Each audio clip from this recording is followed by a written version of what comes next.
पाएंगे। महाराज पत्तों को सींचो तो कभी पौधा सरसब्ज नहीं बनता। पौधे को बड़ा करने के लिए, उसे उत्पन्न कराने के लिए जड़ में जल देना पड़ता है। उसी भांति से पहले जो नियम सुनाता हूँ राजन, तुम उनका पालन कर। उन विश्व विहारी माधव के चरणों का मन से चिंतन कर। भगवान की कथा सुनने के जाने से पहले जीव को किन नियमों का पालन करना चाहिए? राजन, पहले तो तुम श्रवण करो वक्ता के गुण और दोष, दोनों साथ हैं। अच्छाई है तो बुराई है, बुराई है तो अच्छाई है। उसके बाद वाचक में हो ज्ञान गुण सद्विद्या का कोश। जो कथा तुम्हें सुना रहे हैं उसके अंदर कौन सी विद्या कोश का ज्ञान होना चाहिए? जिस समय कथा सुनने के लिए घर से आए तो शुद्ध वस्त्रों को धारण करके आए। माया के द्वंद फंद कभी अपने साथ लेकर के ना आए, क्योंकि आप बहुत बड़े जमींदार हैं, नंबरदार हैं, तो कहां तक है अपने घर की दहलीज तक। और इस कथा प्रांगण में यदि कोई राजा है, कोई सेठ है, तो वो मेरा कन्हैया है। और कथा में आने से पूर्व आपके मन में ये अहम है कि मैं कुछ हूं। भैया बहुत कड़वी बात है, लेकिन कथा कह रही है, ये ग्रंथ कह रहा है।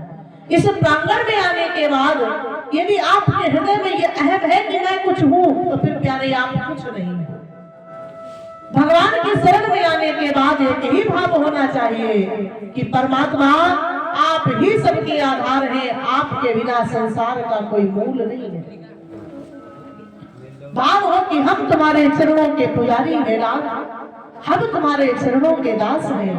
और दास ही नहीं, तुम्हारे दास के दास के दास के चरणों के दास। जब ये भाव लेकर के आओगे तभी तुम्हारा कल्याण हो सकेगा। बड़ा सुंदर भाव है।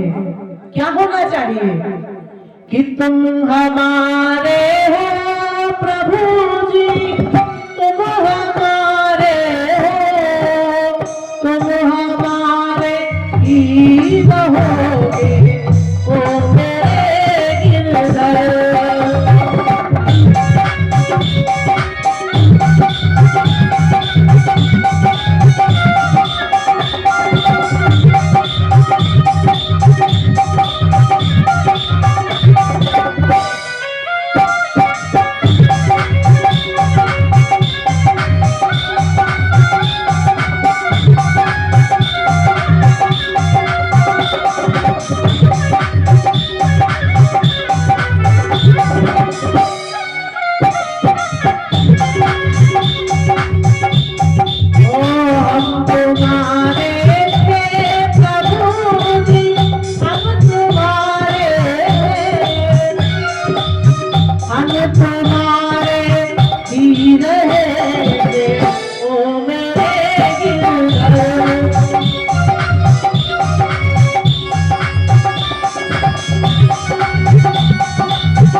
महाराज जो भी आप हैं अपने घर में छोड़ कर आए। कथा प्रांगण में आने के बाद बस एक ही भाव होना चाहिए कि हम परमात्मा के हैं और परमात्मा हमारे हैं।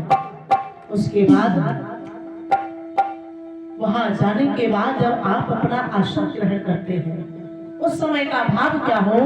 ऊंच और नीच का ध्यान ना हो। कोई व्यक्ति ऊंचा बैठा है तो देख करके ये ना सोचे कि ये ऊंचा बैठा है तो मैं भी बैठूंगा। हो सकता है सामने वाला व्यक्ति असमर्थ हो जो धरा पर न बैठ सके, ये भी मन का भाव ना हो। और अपनी विद्या का, ध्यान से सुनिएगा, अपनी विद्या का, अपने धन का लेश मात्र भी अभिमान लेकर के उस जगह नहीं जाना चाहिए जहां पर कथा वाचन होती हो, कीर्तन होता हो सकता है आप अति विद्वान हैं, हो सकता है आपके पास अपार धन है, आप पूरा गांव नहीं जिला खरीद सकते हैं, लेकिन परमात्मा के आगे आप कुछ नहीं है। परमात्मा से बड़े कुछ नहीं है। आप किसी का उस समय पर अपमान कर रहे हैं, ये सामने वाले व्यक्ति का नहीं अपितु भगवान का अपमान है।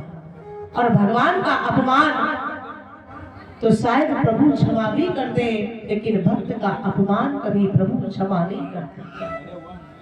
हाँ, ध्यान रखना, कभी भी आपके द्वारा किसी भक्त का अपमान ना हो, कभी किसी भक्त का हृदय ना दुखे, क्योंकि भगवान कहते हैं कि मेरा मान भले टल जाए पर भक्त का मान न टलते देखा, कठिन प्रेम के पाले पड़कर अजी प्रभु को नियम बदलते देखा।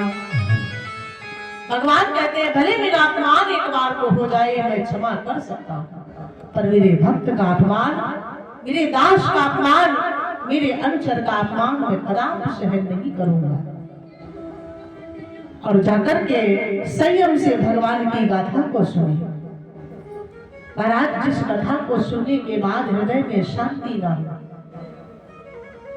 जिस कथा को सुनने के बाद हृदय में शांति हो, ऐसी कथा कथा कहलाती है, वो चर्चा चर्चा कहलाती है।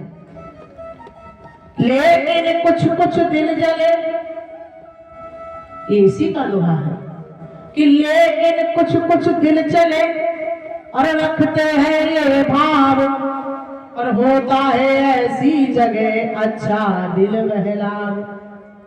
भागवत का दोहा कहता है कुछ लोग कथा में इसलिए आते हैं कि देखें कथा वाचन करने वाला व्यास कैसा है, ये कथा कहती है। कुछ दुष्ट इसलिए आते हैं देखे पंडित जी कैसे हैं, कुछ निंदक यही देखते हैं वो कथा किस तरह कहते हैं, किस प्रकार से कथा का वाचन हो रहा है। कुछ अपनी विद्या मधु जतलाने को आज बीच में विवाद बढ़ाते हैं। आप सबके लिए नहीं कहा जा रहा है, अपनी विद्या का अभिमान लेकर के आए हैं, चलो चल करके हम भी प्रश्न करें, पूछेंगे। और कुछ विघ्न उठाने को आते और झूठी खिल्लियां उड़ाते हैं। लेकिन बेटी के विवाह में, किसी की बेटी का विवाह हो रहा हो, उस जगह पर यदि आपने गलती से भी एक शब्द कह दिया और उस बेटी का विवाह में कोई भी बाधा आ गई, तो वो सारा पाप किसके शीश पर होगा? बोले हमारे। किसी की बेटी के विवाह में बाधा बने, वैसे ही भगवान की कथा में जो भी आकर के कर्म करते हैं उनकी गति क्या होती है। सुखदेव जी ने कहा राजन कि राजन जो हरिनाथ में करते हैं अपकर्म, कि वैश्यानों की मौत ही मरते हैं बेशर्म। भगवान की कथा में आकर के जो इस प्रकार से कर्म करते हैं, कर्म करते हैं, अपने को श्रेष्ठ बताना, दूसरे को रोकना टोकना समझाना कि हम कुछ है, प्यारे वे कुत्तों की भांति से मरण मारण होता है।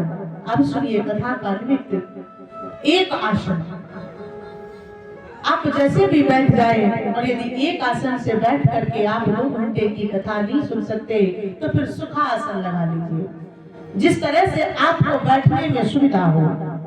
और दूसरा नियम बताया है एक आहारी, माने एक कर फलाहार करके व्रत रहिए। यदि एक बार रह करके भी नहीं सुन सकते तो 2 बार फलाहार करिए, कथा को सुनिए। यदि वो भी नहीं कर सकते हो तो दोनों टाइम भोजन करके कथा को सुनिए, मगर सुनिए। और तीसरा नियम, भगवान की कथा में पान खा करके नहीं आना चाहिए, इन्हें अपने घर ही लेकर के जाओ। और दूसरा, शुद्ध और सात्विक भोजन आप करके कथा में प्रवेश करें, शांति के साथ करके प्रणाम। जब कथा विसर्जन हो जाए, नम्रता सहित घर को जाए, श्री कृष्ण अपने अर्पण कर दे तो मुक्ति यहाँ से हो जाए। भगवान के चरणों में अपनी श्रद्धा सुमन अर्पित करके अपने अपने घर को प्रस्थान कर। ये सुखदेव जी ने वक्ता और श्रोता के दोनों ही गुण और दोषों का वर्णन किया है। तत्पश्चात व्यासपीठ पर विद्वान है श्री सुखदेव जी महाराज और कथा सुन रहे हैं महाराज परीक्षित जी। पहले सूत जी सौनक ऋषि को श्रवण करा रहे थे और दूसरे श्री सुखदेव भगवान महाराज परीक्षित को कथा श्रवण करा रहे हैं। आइए श्री सुखदेव जी के चरणों में वंदन करते हुए कथा को आगे बढ़ाते हैं कि हरि की कथा सुनाने वाले, हरि का दर्श कराने वाले, तुमको लाखों प्रणाम, तुमको लाखों प्रणाम।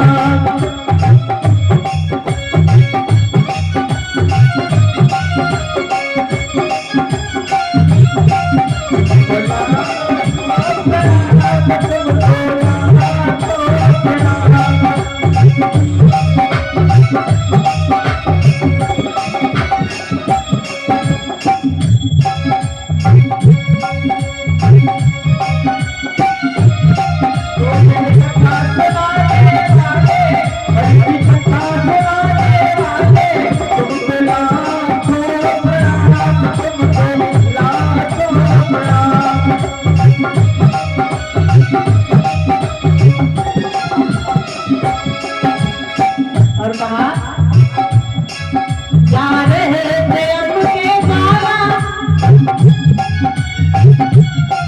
जा रहे थे उनके द्वारा, और पड़ा है उनसे पाला, जा रहे थे उनके द्वारा।